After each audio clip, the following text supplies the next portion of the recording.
తిరుమల శ్రీవారిని పలువురు ప్రముఖులు దర్శించుకున్నారు. వీఐపీ విరామ సమయంలో ఏపీ హోంమంత్రి Taneti Vanitha, Jaipur MP princess Diya Kumari, Narasaraopet MP Srikrishnadevarayalu, Kannada actor KGF Vasishta N Simha వేర్వేరుగా శ్రీవారిని దర్శించుకుని మొక్కులు చెల్లించుకున్నారు.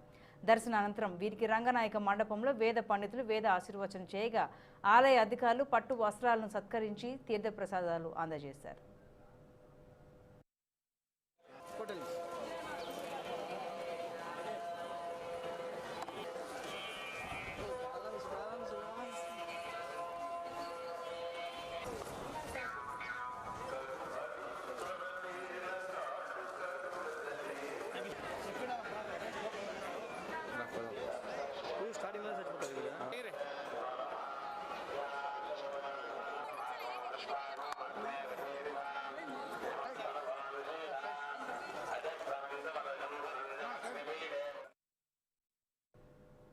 ఇవి bulletin updates. Keep watching 6 TV. సామాన్యుడు ఆరోపణ.